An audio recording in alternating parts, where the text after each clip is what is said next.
السلام علیکم ورحمۃ اللہ وبرکاتہ۔ عزیز طلباء کرام و طالبات، میں پروفیسر محمد عمار آپ کی خدمت میں حاضر ہوں۔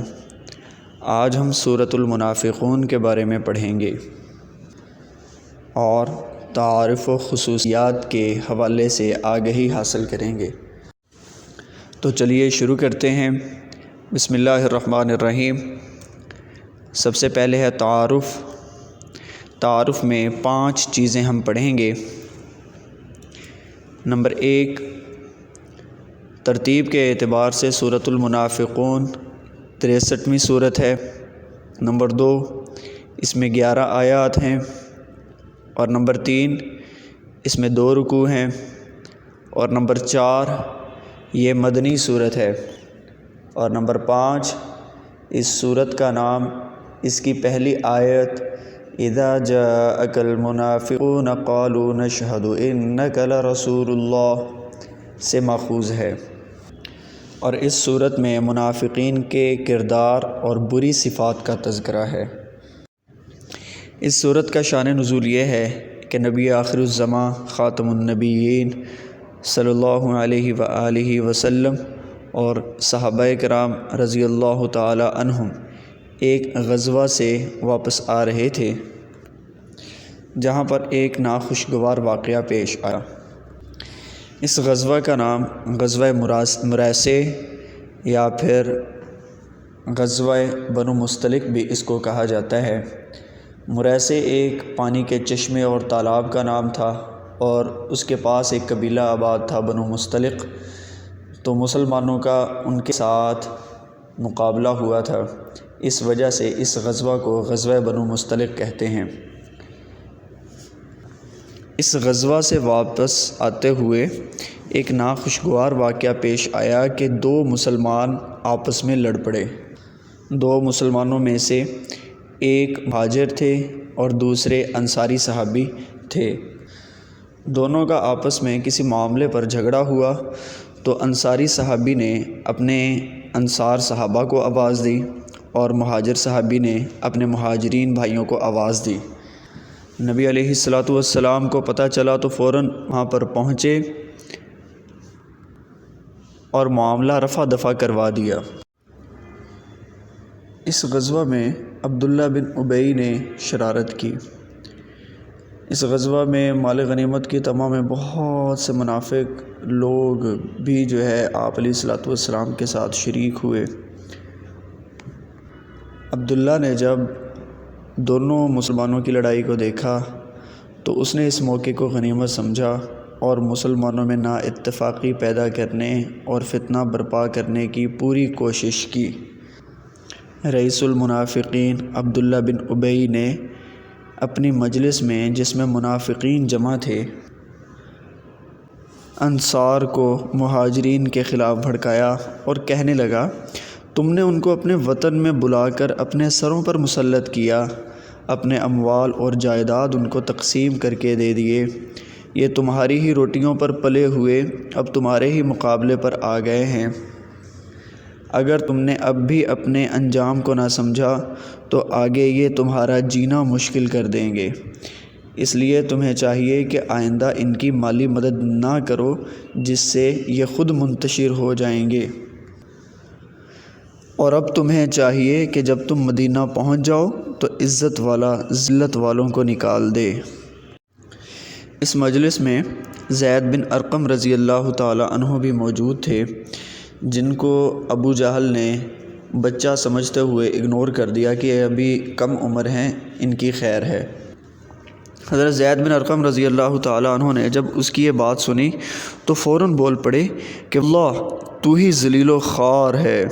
عبداللہ بن ابی کو جب محسوس ہوا کہ میری منافقت ظاہر ہو جائے گی، میرا نفاق ظاہر ہو جائے گا، تو باتیں بنانے لگا اور حضرت زید رضی اللہ تعالی عنہ سے کہنے لگا کہ میں نے تو یہ مذاق میں ہی بات کر دی تھی، میں نے یہ سیریس انداز میں بات نہیں کی۔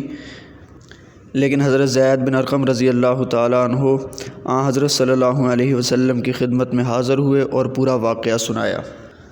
آپ علیہ الصلاۃ والسلام پر یہ خبر بڑی شاق گزری۔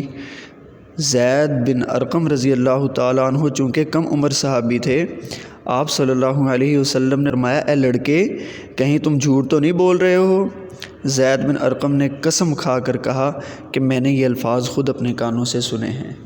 حضرت عمر رضی اللہ تعالیٰ عنہ کو عبداللہ بن ابی منافق کی گستاخی اور فتنہ پردازی کا علم ہوا تو حضرت صلی اللہ علیہ وسلم کی خدمت میں حاضر ہو کر عرض کیا رسول اللہ اجازت دیجیے میں اس منافق کی گردن مار دوں۔ آپ علیہ الصلوۃ والسلام نے فرمایا اے عمر اس کا انجام کیا ہوگا؟ لوگوں میں یہ شہرت دی جائے گی کہ میں اپنے اصحاب کو قتل کر دیتا ہوں۔ اس لیے آپ صلی اللہ علیہ وسلم نے عبداللہ منافق کے قتل سے عمر رضی اللہ تعالیٰ عنہ کو روک دیا۔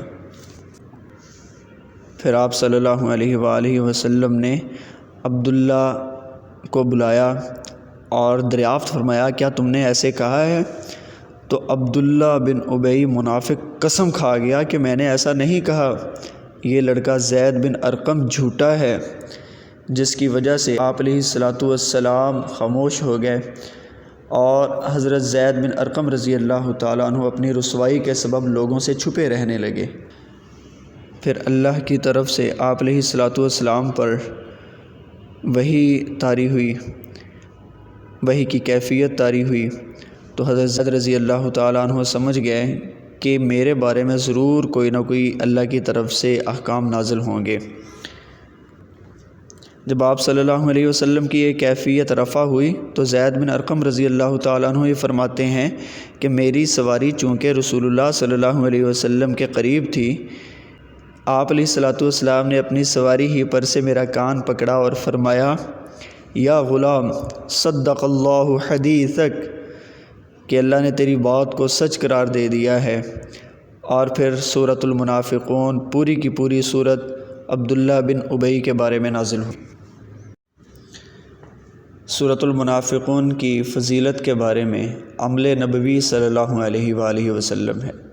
حضرت ابو ہریرہ رضی اللہ تعالیٰ عنہ بیان فرماتے ہیں کہ میں نے نبی کریم صلی اللہ علیہ وآلہ وسلم کو جمعہ کے دن ان دو صورتوں یعنی سورۃ الجمعہ اور سورۃ المنافقون کی تلاوت کرتے سنا، اور یہ حدیث مبارکہ صحیح مسلم کی روایت ہے اور روایت نمبر ہے 877۔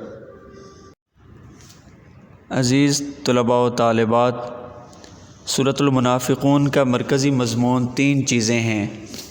نمبر 1 منافقین کی عادات، نمبر 2 نفاق کے اسباب، اور نمبر 3 نفاق کی سزا کا بیان۔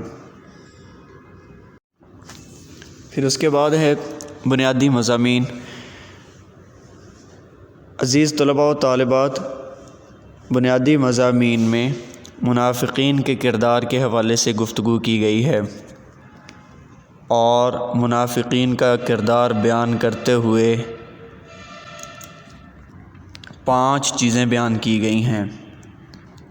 ان میں سب سے پہلے نمبر پر ہے جھوٹ بولنا، کہ منافقین جھوٹ بولتے ہیں۔ نمبر 2 جھوٹی قسمیں کھاتے ہیں، اور نمبر 3 ان جھوٹی قسموں کو اپنے لیے بطور ڈھال استعمال کرتے ہیں۔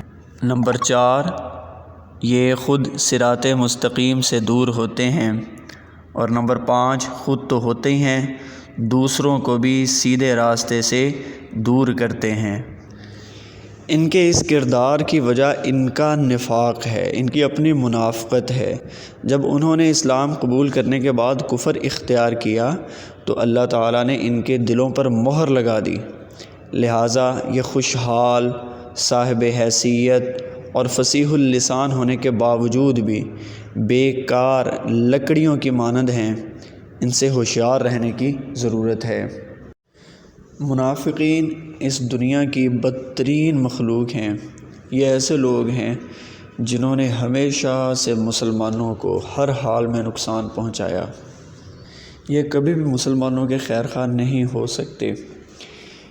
یہی وجہ ہے کہ اللہ رب العزت نے منافقین کے لیے دعا کو ممنوع قرار دیا ہے کہ منافقین کے لیے دعائے مغفرت نہیں کر سکتے۔ منافقین کی حد سے بڑھی ہوئی شرارتوں کی وجہ سے نبی کریم صلی اللہ علیہ وآلہ وسلم کو اللہ تعالیٰ نے ان کے لیے دعائے مغفرت سے منع کیا ہے۔ تو اس میں ہمارے لیے کیا سبق ہے؟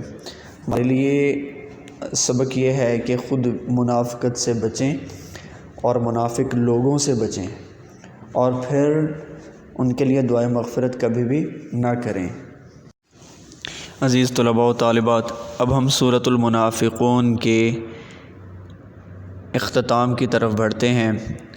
سورۃ المنافقون کے آخری حصہ میں اہل ایمان کو تنبیہ کی گئی ہے، خبردار کیا گیا ہے کہ اولاد اور مال کی محبت تمہیں ذکر الہی سے غافل نہ کر دے، کیونکہ اگر ذکر الہی سے غافل ہو گئے تو دنیا اور آخرت میں خسارے کے علاوہ کچھ حاصل نہیں ہوگا۔ اور پھر اس کے ساتھ ساتھ اہل ایمان کو موت سے پہلے اللہ تعالیٰ کی راہ میں مال خرچ کرنے کی تلقین بھی کی گئی ہے۔ سورۃ المنافقون کی آیت نمبر 10 میں ہے وَأَنفِقُوا مِمَّا رَزَقْنَاكُم مِّن قَبْلِ أَن يَأْتِيَ أَحَدَكُمُ الْمَوْتُ فَيَقُولَ رَبِّ لَوْلَا أَخَّرْتَنِي إِلَىٰ أَجَلٍ قَرِيبٍ۔ ترجمہ: اور جو رزق ہم نے تمہیں عطا کیا ہے اس میں سے ہماری راہ میں خرچ کرو، اس سے پہلے کہ تم میں سے کسی کو موت آ جائے تو اس وقت وہ یہ کہنے لگے کہ اے میرے رب، تو نے مجھے تھوڑی مدت کے لیے اور مہلت کیوں نہ دی؟ کسی شخص نے اس آیت کی تفسیر کے بارے میں حضرت ابن عباس رضی اللہ تعالی عنہما سے دریافت فرمایا کہ جس شخص کے ذمہ زکوٰۃ واجب تھی وہ ادا نہیں کی، یا حج فرض تھا مگر نہیں کیا، وہ موت سامنے آ جانے کے بعد اللہ تعالیٰ سے اس کی تمنا کرے گا کہ میں پھر دنیا کی طرف لوٹ جاؤں، یعنی موت میں کچھ مہلت مل جائے تاکہ میں صدقہ خیرات کر لوں اور فرائض سے سبکدوش ہو جاؤں، مگر حق تعالیٰ شانہ نے اگلی آیت لن یؤخر اللہ میں بتلا دیا کہ موت آ جانے کے بعد کسی کو مہلت نہیں دی جاتی، یہ تمنائیں لغو اور فضول ہیں۔ اللہ تعالیٰ سے دعا ہے اللہ ہمیں دین کی مکمل سمجھ عطا فرمائے اور اپنے احکامات اور اپنے پاک پیغمبر صلی اللہ علیہ وآلہ وسلم کے مبارک طریقوں کے مطابق اپنی زندگیوں کو ڈھالنے کی توفیق عطا فرمائے۔ وما علینا الا البلاغ۔ وفی الآخرۃ عذاب شدید ومغفرۃ من اللہ ورضوان وما الحیاۃ